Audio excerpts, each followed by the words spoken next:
Bom dia, boa tarde, boa noite. Eu sou o professor Daniel Linhares, professor de inglês e francês desde 2015. O meu objetivo aqui é fazer você alcançar a fluência sem precisar sair de casa. Seja bem-vindo ao meu canal. Pode me chamar só de Daniel ou só de professor, como preferir. O primeiro vídeo do canal vai ser sobre os principais sons da língua inglesa, como pronunciá-los e como praticá-los. Por que é tão importante focar na pronúncia? Uma boa pronúncia é essencial para facilitar a comunicação, não só para o coleguinha te entender, mas como para você entender o coleguinha.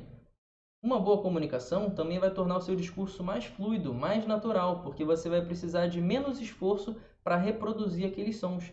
Isso aqui, esse aparato, boca, língua, lábios, garganta, são os instrumentos que você precisa para reproduzir os sons de um idioma. E quem toca algum instrumento sabe, você tem que praticar antes de chegar na hora do show, de mostrar para todo mundo. Então você tem que praticar em casa, sozinho, na frente do espelho, na frente de uma câmera, quantas vezes for necessário, até que aquele som esteja completamente dominado.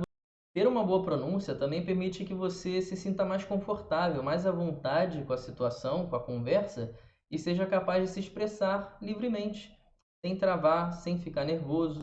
Então vamos lá, finalmente. Essa é a apostila que eu uso no meu curso. Vamos lá de cima a baixo, verificando todos os sons. Talvez alguns sejam óbvios para vocês, talvez alguns sejam novidade, mas preste atenção e não se esqueça de repetir em voz alta, até que esteja confiante. Beleza? Vamos lá. As vogais em inglês são divididas em sons fortes e fracos, e o que vai ditar essas regras é o que vem antes e depois delas. Não existe uma regra única absoluta, então é sempre aconselhável que você continue ouvindo, se expondo e prestando atenção nos sons, nas palavras, na combinação de letras que formam aqueles sons. Beleza? Vogais com sons fortes são faladas assim: A, E, I, O, U. Então repara que todas são faladas com dois sons do português. Ei, ei, é como se fosse o E mais o I. I. Repara como a minha boca abre lateralmente para fazer esse som. Eu tenho que sorrir obrigatoriamente para fazer o som do I. I. É como se fossem dois Is no português. I. Letra A mais a letra I. Olha lá como é diferente. O mais o U. E o you também. Letra I mais a letra U. You. A-E-I-O-U. Repete aí. Confere. Agora vamos olhar uns exemplos de palavras com esses sons. Ape, hate. E aí repara como eu não marco a última sílaba da palavra. Não é AP, hate ou hate. Ape, hate. Ape, hate. Beleza? Pete, o nome, né? Pete. Olha como eu tenho que ir de novo. Sorrir para falar o som. Boca aberta lateralmente. Pete. E a outra, here. Eu sempre tenho que sorrir. Eu estou exagerando um pouquinho, mas eu tenho que abrir a boca lateralmente para fazer esse som e a língua aperta lá no céu da boca. E. Sight. Essa é fácil, a gente já conhece, só que em português a gente tem a tendência de falar sight. Sight, marcando a última sílaba. Em inglês a gente não marca tanto. Sight. É um t, bem levinho. Ride, mesma coisa. Ride. Hope. Ode. Cute. Mute. Sempre marcando bem de levinho a última sílaba. Principalmente carioca tem a tendência de falar mute. Não tem um chiado como a gente fala em português. E com Y agora, que na verdade é uma semivogal semiconsoante. Mas é como se fosse, de novo, dois Is. Yes. Então, ó, yes. E o outro, you. Beleza? Vamos agora para as vogais fracas. O que acontece? Vogal fraca significa que ela tem apenas um som e vai ser um som brando, leve, sem muita característica. Por exemplo, apple e não apple. O que dita essa regra? Tem duas ou mais consoantes depois da letra A. Então, em vez de ser apple, que nem o exemplo lá de cima, que é ape, vai ser apple. Esse som brando, morto, meio neutro. Hat, e não é hate. Também, de novo, não marcando o T final, hat. Não é hat. Pet, pet. There, there. Sit, sit. Ó, olha como é diferente. Em vez de sit ou sit, é sit. É quase um E no português. Red, red. Mesma coisa, o D bem levinho no final. Hop, odd. Cut, shut. Esse som não existe no português. Olha só, que tristeza. Não existe o som em português, mas você pode lembrar de... Sabe quando você era criança ainda no colégio, você fazia alguma besteira, vinha todo mundo e falava é esse som, Não existe no português. Eu representei por um A com tio, mas a gente sabe que o A com tio tem o som de nasal. Não é o caso, eu aproximei. E aí vamos à primeira regrinha que, de novo, não é universal, não funciona 100% das vezes, mas ajuda bastante a ter uma ideia de quando esses sons funcionam e quando não funcionam. Se você olhar para a tabela de cima, ape, hate, beat, hear, todas vão ser seguidas com a letra E na segunda sílaba. Então, esse Ezinho, chamado de Magic E em inglês, vai dar força para a vogal anterior. Na segunda tabela, não existe. Ou elas são seguidas por duas ou mais consoantes, ou não tem nada na sílaba seguinte, ou seja, não tem sílaba. Então o som fica fraco. Vamos para os ditongos agora. Duas vogais juntas, meio caminho andado, estamos quase lá. AY, AI, vocês podem acompanhar ali na tabelinha, né? Então, A, say, pay. Tai, pai. Bear. Aí, ó, entra esse sonzinho aqui que não existe no português de novo. Bear, não existe. Beer. Então a primeira B aberto, bear. E a outra beer. Shoe, blue, bruise, new. Repara que todos esses têm um som de um longo, ou dois U's, né? Shoe, tool, blue, bruise, new. Tem gente que fala new também, não tem problema. New ou new. Door, floor. E aí, de novo, esse som do door, floor. Não existe no português, tem que treinar. É o som daquele... Imagina uma pessoa do interior falando com esse R aqui, ó. Interior, Independente da posição do R na frase ou na palavra, o R no inglês vai ter esse som. Então, door, floor, loud, how. O loud, repara que o D de novo é bem levinho, bem sutil, não é loud ou loud, bem levinho. E aí, de novo, não existem esses sons. Não existe, tem que treinar, tem que se acostumar e não dá para usar uma letra ou um símbolo do nosso idioma, do idioma do português, para representar esses sons.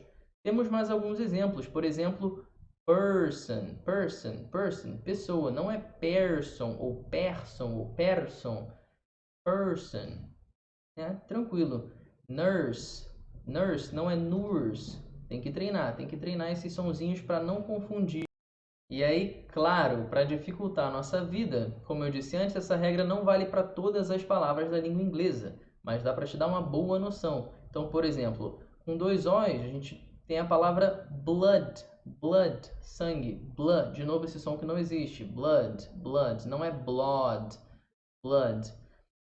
E como eu disse, essa não é uma regra absoluta que vale para 100% dos casos, mas te dá uma boa noção de pelo menos como chutar o som de algumas palavras. Na dúvida, vai no Google, vai no YouTube, procura lá como pronunciar tal combinação, tal palavra e repete até se acostumar. A exposição e o consumo do idioma vai te ajudar muito nessa parte, porque o inglês não é uma língua muito fonética, os sons não são intuitivos. E vamos finalmente para a última seção, dessa vez as consoantes. Elas podem até parecer mais fáceis, porque não tem como mudar muito, né? Mas tem. Vamos lá, ó. X. Tax, taxi. Tax, taxi. Repara que no taxi, que é a palavra que a gente tem em português também, se a gente fala táxi, é diferente. Taxi. A gente marca um pouquinho mais a sílaba final. E é taxi. Example, exact. Então lá de cima tem som de x e a de baixo tem som de x. Tax, example. SH com som de X. Shoe, show, shoe, show. TH agora com som de che. Então, chew, choke, chew, choke. E agora é a hora que vocês me matam, porque, de novo, como a gente fala em português, atrapalha o som do T do inglês. O T do inglês. Tem duas formas de a gente fazer. Você pode pensar num nordestino, talvez tenha alguns outros sotaques do Brasil também que tenham esse som, mas é um T bem seco. Por exemplo, tio, em vez de tio, como eu e outros cariocas falariam. Então é o T. Ou você pode pensar como se fosse um TS, que é diferente do é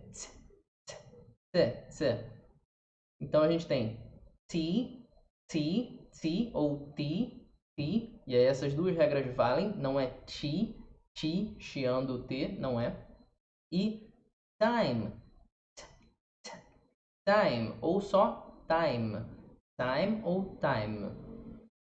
D, algo parecido acontece, dependendo do que vem depois da letra D. A gente já viu que quando a palavra termina com D, ele é bem levinho. D. E aqui a gente pode pensar no nosso D normal, que a gente pode falar dark, ou pensar num z, um DZ. Assim como o T é um TS, o D pode ser um DZ. Então, dark, ou down, ou mais sequinho, como no exemplo anterior, down ou down.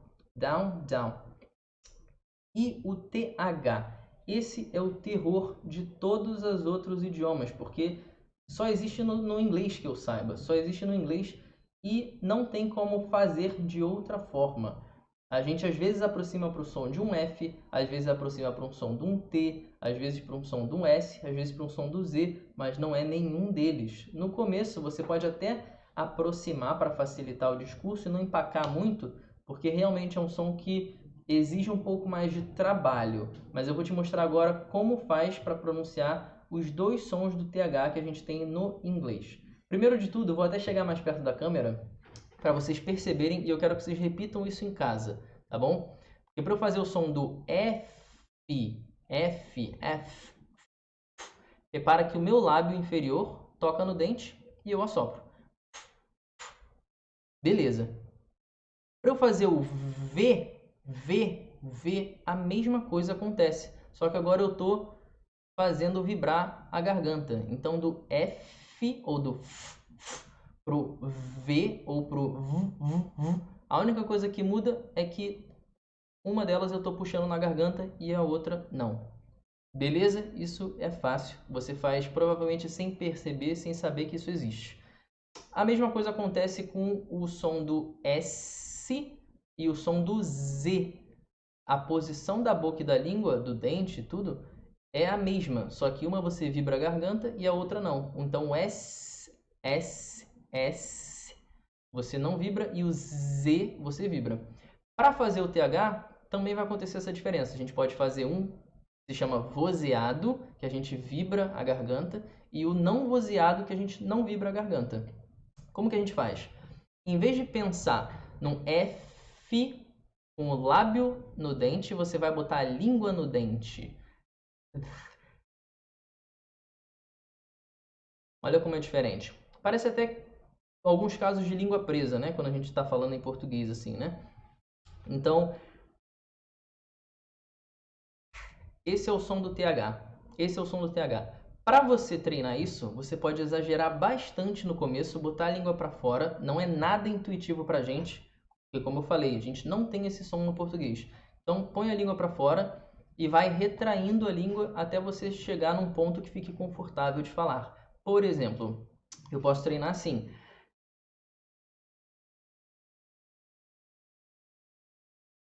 E esse ponto aqui tá legal para mim. A linguinha aqui, ó. Então a gente tem thanks. Thanks não é thanks, entendeu? Não é thanks, é thanks. Thanks. E a gente tem também thin. Thin não é thin, entendeu? E agora o vozeado é a mesma coisa, é o mesmo movimento, a gente vai recrutar os músculos da mesma forma, só que agora eu vou vibrar a garganta. Então em vez do eu vou fazer e aí às vezes pode lembrar um Z, às vezes pode lembrar um V, às vezes pode lembrar um D, mas não é. É o som do TH vozeado. Exemplo da palavra that, that ou the, o artigo the. Beleza? Não é that. A gente pode até aproximar no começo, como eu disse. Não tem por que gastar muita energia se preocupando com isso, mas é bom treinar sempre que possível para você não desenvolver um vício e ficar muito difícil de corrigir lá no futuro. Acho que por hoje é só, rapaziada. Esse foi o primeiro vídeo do canal. Eu vou fazer algo similar em francês. E eu gostaria muito de saber o que vocês querem ver nos próximos episódios, nos próximos vídeos para o YouTube. Me acompanha lá no Insta, eu dou muita dica legal de como estudar, como treinar certas pronúncias de algumas palavras que são mais difíceis naturalmente e outras coisinhas também de como estudar, que livros que eu estou lendo agora, por que isso influencia, como que isso influencia no aprendizado de idiomas, beleza? Então, se você gostou, deixa um like aí, compartilha com os amigos e até a próxima!